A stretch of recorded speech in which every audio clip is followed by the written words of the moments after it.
So for our initial setup here, I've already got a light bulb and socket hooked up to a clamp on a pole, metal pole. So you're going to want to set that up right away. I used the 150 watt light bulb. The wattage shouldn't make a huge difference here, but I would trend towards the higher wattage light bulb. So in our case, our highest watt light bulb in the classroom right now is 150. I've got a photovoltaic solar panel cell. You can find that up in the front. Got a couple extra alligator clips, so black and red alligator clips. We're going to need those.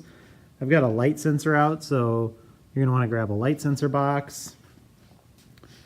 Another sensor we need, energy sensor, and a variable load. So we'll need both of these, LabQuest, and an iPad. So that's what we need for initial material. So the first thing that we're going to do here is hook up our energy sensor to our variable load. I told you we're going to need these alligator clips. That's what this is going to be for. So you should have a set of black and red alligator clips. You're going to hook it on black to black and red to red. And you want to make sure that once you've got them hooked up, you want to screw these tight so that it holds your alligator clips in place.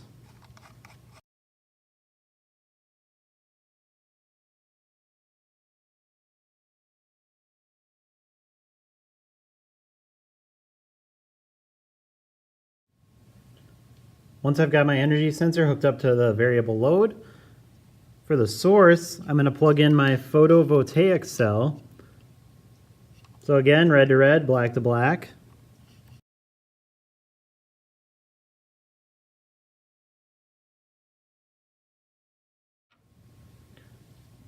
Once I've got this guy hooked up, I'm going to hook up my energy sensor. There's two plug-ins. I'm going to hook that up to my LabQuest.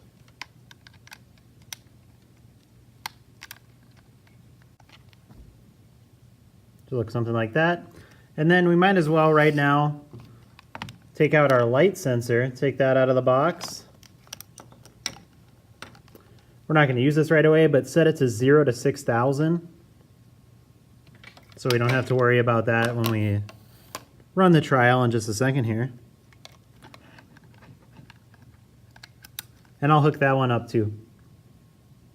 So it should look like this. You know, you got 5 variables that you're looking at once you have it set up properly.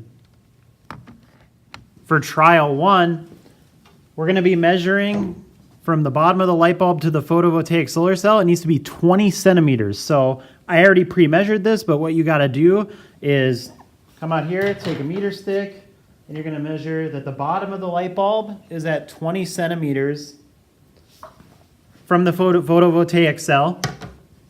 You want that light bulb and solar cell to be lined up. And you can adjust it as you go, but you want to make sure that the bottom of the light bulb is lined up to the photovoltaic cell. At this point, I can turn the light on. You can have the light on for a while here. So I'll turn the light on.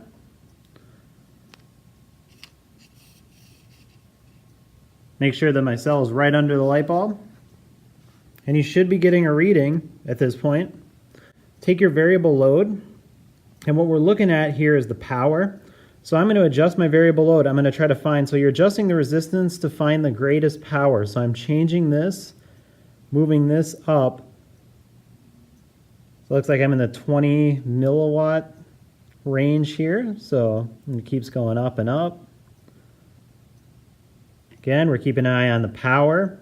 And you want to find the highest power. And so you're going to keep adjusting this until you hit your maximum power, and then it'll start to go down. So it looks like mine is already going down. I might have already found my maximum power. Go a little bit further just to make sure here. Yep. So I'll take it back. Looks like right around here is my maximum power. So once you've found that, we'll turn the light bulb off.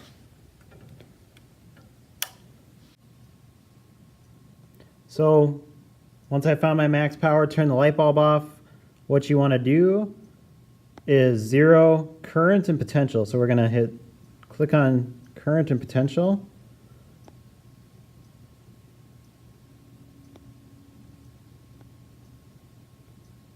We're going to zero both of those numbers out.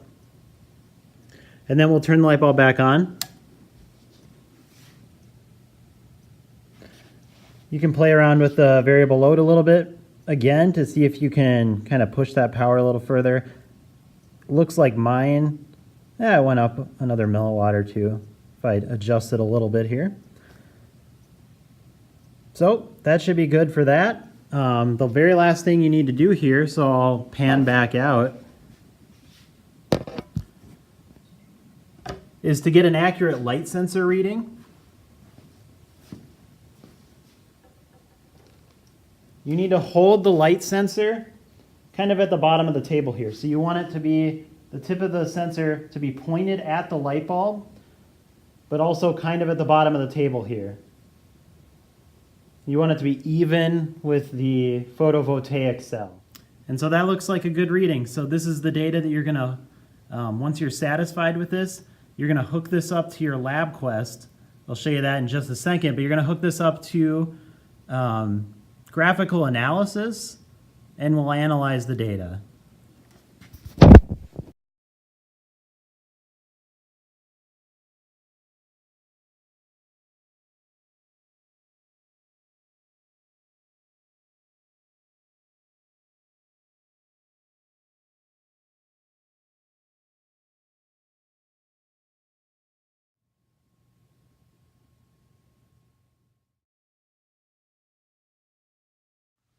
For trial 2 here, same idea as trial 1, except you're going to be moving the light bulb so that it's 40 centimeters now from the bottom of the light bulb to the photovoltaic cell.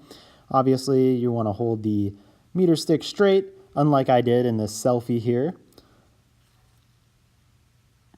So 40 centimeters from the bottom of the light bulb, you're going to turn the light back on, find your max power by adjusting the variable load. So you're going to want to move that variable load a little bit, even though it might be, at that point near the max power for all of these once you've adjusted it in the initial one. You're going to hold the light sensor up, so you got to make sure you hold this light sensor up so at the base of the table, and you want it pointing towards the light source once it's on. And when you have all of that, when you're satisfied, you're going to take a screenshot from graphical analysis. So you want to make sure it's still hooked up to graphical analysis, and these are all live meter readings, so you're not recording any graphical data.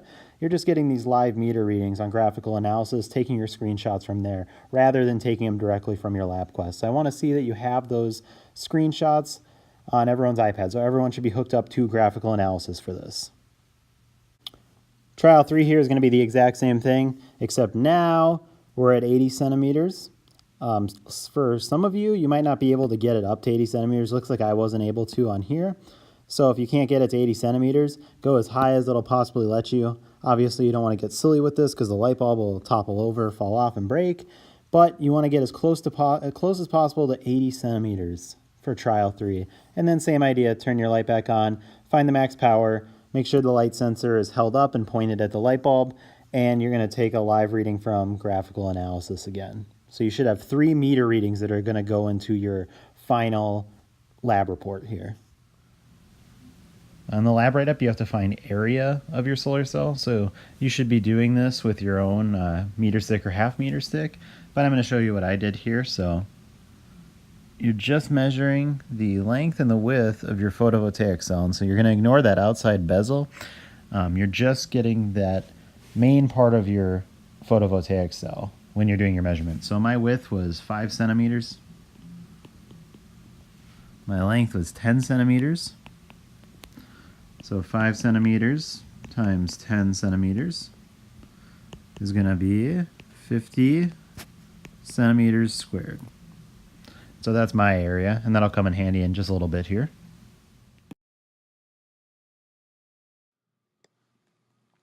For the rest of the video here, I'm going to be walking you through some of the math that you're going to encounter in the data table on the second page of the solar power worksheet here.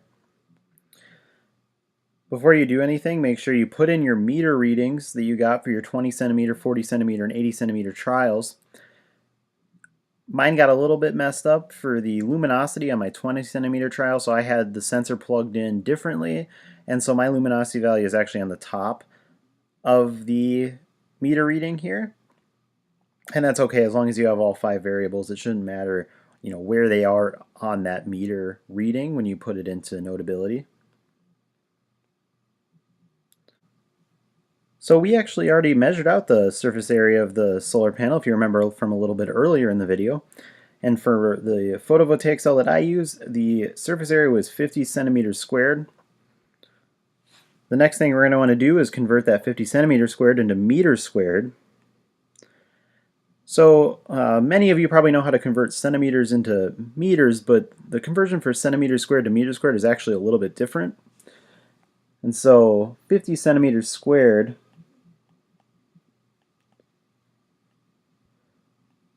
is actually going to equal 0.005 meters squared. If you don't know how to do that conversion off the top of your head, I would suggest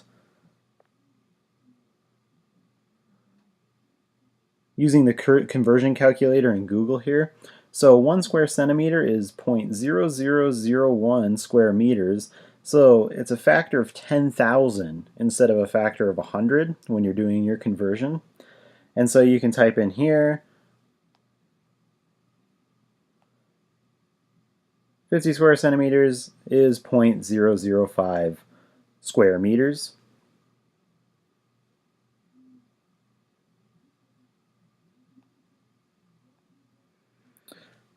To find the power per square meter of solar panel, we're going to take our power output in watts. So let's go back up to our meter reading here. We got to find the power output in watts. And we do have a power output. So for my 20 centimeter trial, it was 30.7. Now this is really important. This was milliwatts. So 30.7 milliwatts, but it's asking us to convert that into watts.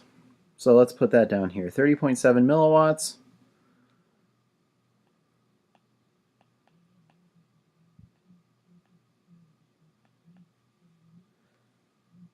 .7 milliwatts is going to equal 0.0307 watts. Again, same idea. If you don't know how to do these conversions, this is a normal factor of 100 conversion. We can use the conversion calculator here in Google again.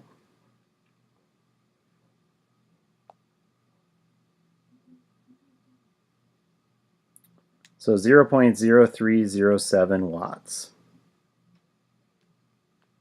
And so we have to take that power output in watts, so we're not done here yet.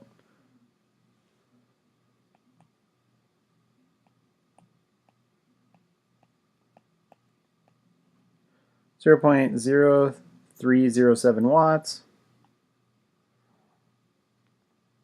divided by the total area of our solar cell, so that was what we just did above. 0.005 meters squared. And so when you do the math for that, I'm getting 6.14 watts per meter squared. Obviously your numbers are going to be a little bit different, but this is the same idea. It's the same idea. You're converting your centimeter squared into meter squared and your milliwatts into watts. So those are important conversions to do. Otherwise your numbers are going to get thrown off a little bit here. To find the available power per square meter, we're going to use our light sensor reading actually. So we'll go back up. This is our luminosity. So this is why I made note earlier that my luminosity was a little bit wonky here for this first one. Mine is actually up here. So 2100 lux.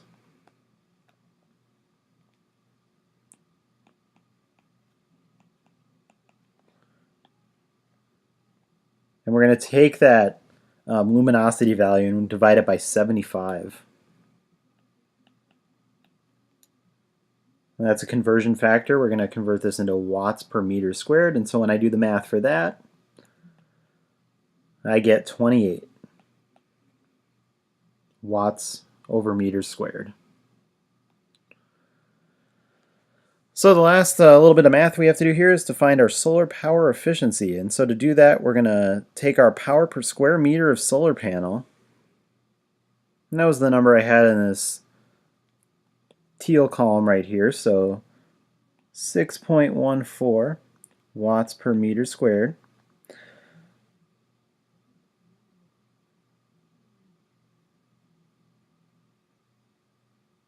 And we're going to divide that by the available power per square meter.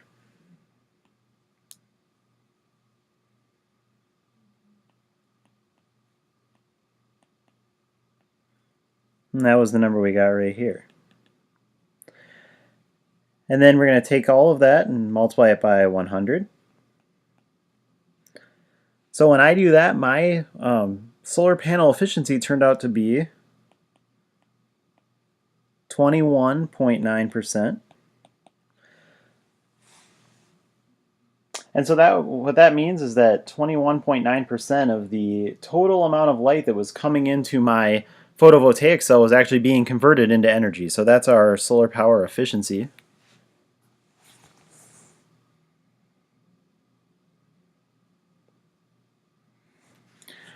And so I'm going to let you figure this out. So this is going to be the same process. I would follow through with this video for the 20 centimeter distance if you don't know how to do that.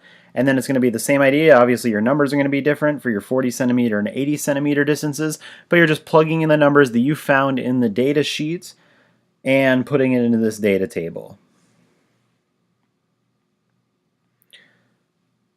Let me know if you have any questions with the rest of the question prompts on this lab sheet, or if you have any questions with the lab procedure in general. This was our solar power lab. Thanks for watching.